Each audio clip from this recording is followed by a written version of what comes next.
we're just going to take the next half hour to talk about some data releases. The bulk of the time we're going to spend reviewing something that's in all your packets that I want you to take a second, make sure you've noticed it's in there. But it's a white paper on the economic impact of organic hotspots. So we're going to look at that.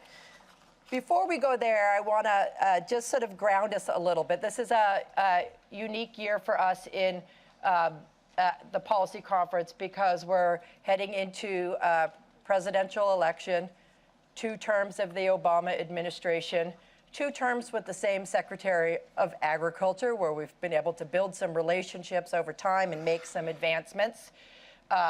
We've got a presidential election, every member of Congress, a third of the Senate up for re-election. So this is a time where we're thinking about taking stock and looking ahead. We're also at the very beginning of needing to gear up for the next Farm Bill as well. So we're at this sort of turning point in the road.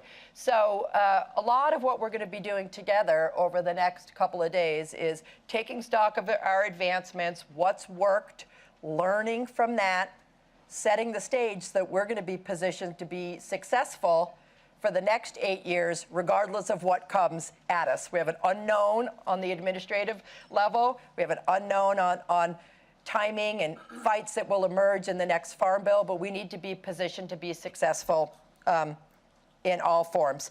So last Friday, we released our 2016 industry survey aggregating data from 2015.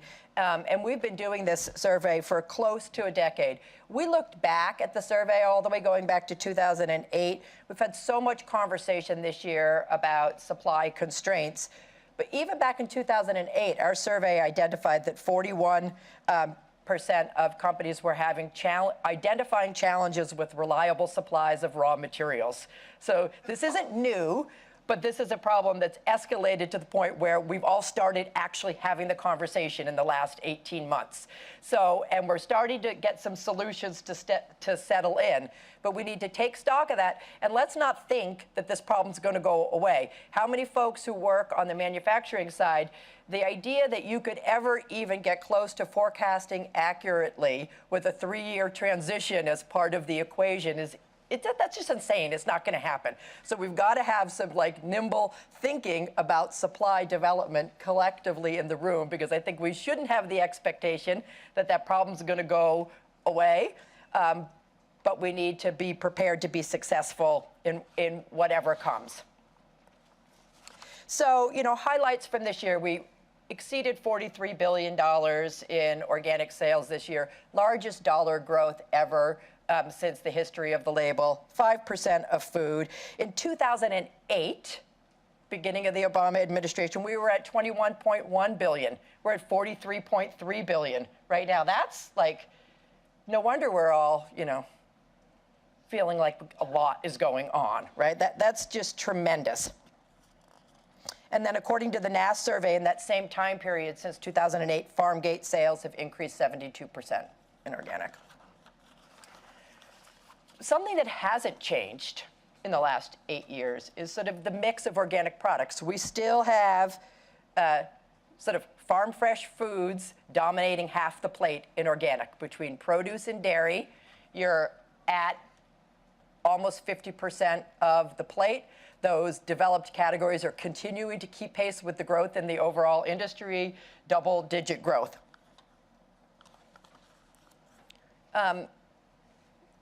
Other categories including snacks, condiments, fresh fruits and juices, the growth is continuing to be really strong. So while we've got this great emphasis on the fresh product at the center of the plate, all of us as eaters choose a variety of foods, and increasingly we're choosing those in organic options as well.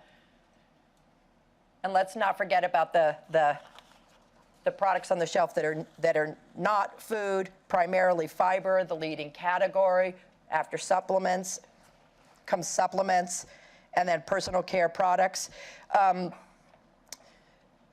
In 2006, there were 27 GOTS certified facilities in the world. How many people know what the Global Organic Textile Standard is? That's awesome.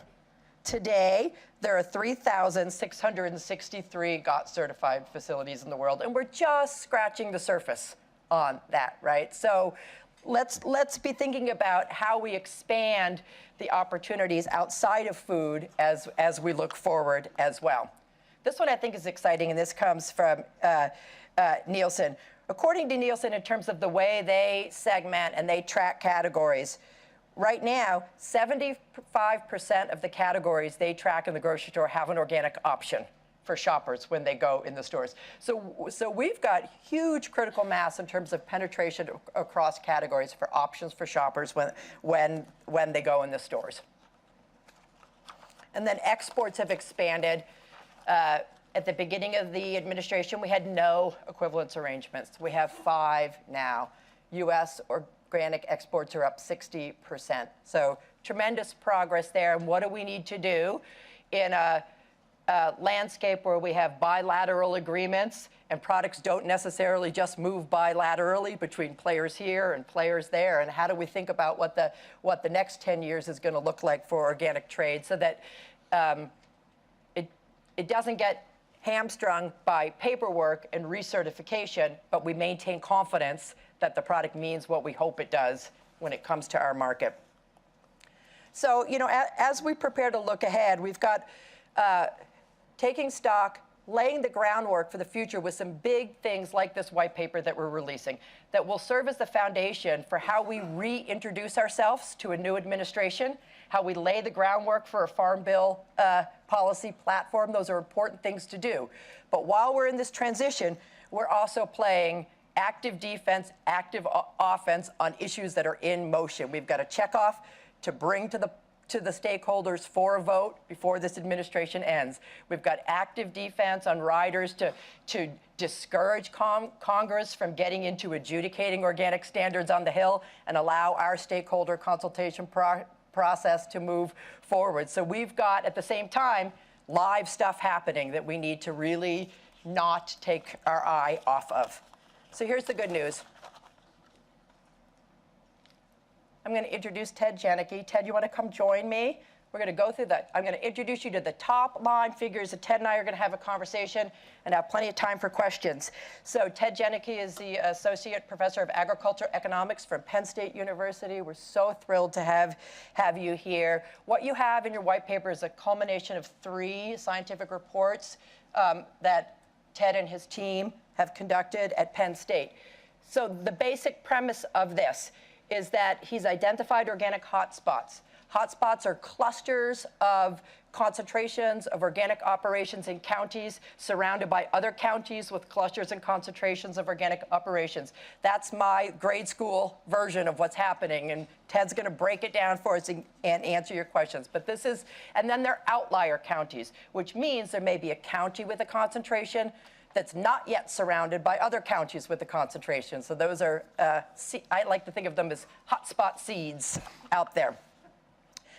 Ted's research has identified 225 counties that are hotspots in the country. That's 7% of the counties in the country in over 20 states, and a range of counties, things like you might expect, like Monterey County, California, also including Huron County, Michigan, Clayton County, Iowa, Carroll County, Maryland. So dispersed across the country. So after 3 studies and neutralizing for all kinds of variables and all sorts of things that we're glad Ted takes care of in terms of the econometrics of, at the end of the day, what Ted and his team identified is that counties that are within organic hotspots have lower poverty rates and higher median household income than counties that are not organic hotspots. When you look at the average rate in poverty reduction, it's a 1.35% reduction in the poverty rate. The poverty rate right now is 16%. So you go from 16% right down to 14.65% if you're an organic hotspot as a county. That's really significant reduction in poverty. The white paper includes some data on poverty reduction from national policies to show that this is a meaningful reduction. Hotspots also increase household income by over $2,000 a household in counties that are considered hotspots. The neat thing about this data is some of the strongest results come from when you have both a hotspot that includes a cluster of producers and handlers together in the hotspot. We know, because we're all in this room together, that organic is a uniquely integrated value chain. Our certification system goes from the farm to the table, and we are all tied together because of that. And the maximum effect of these hotspots is when those dynamics and those relationships are concentrating in the same county.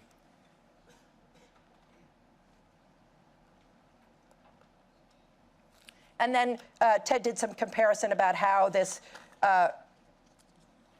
lines up to looking at agricultural hotspots as a whole. And this data is all in your white paper. But this is about the net effect of being an organic hotspot as opposed to being a general agricultural hotspot. And you're not seeing a statistically strong decrease in the poverty rate or increase in the household income simply because you're an aggregation of agriculture in a cluster in a county. So, you know, we all know we're a value-added supply chain, but this is fantastic data. If you go back, we've all believed this. We've built a lot on this idea that organic is important to rural development. We've looked at it from a sociological perspective. We've dabbled in it. Ted's brought to the table for us as an industry the first real, fully rigorous look in a series of economic papers demonstrating this effect at the county level. And it's just the beginning, which is the exciting thing. So.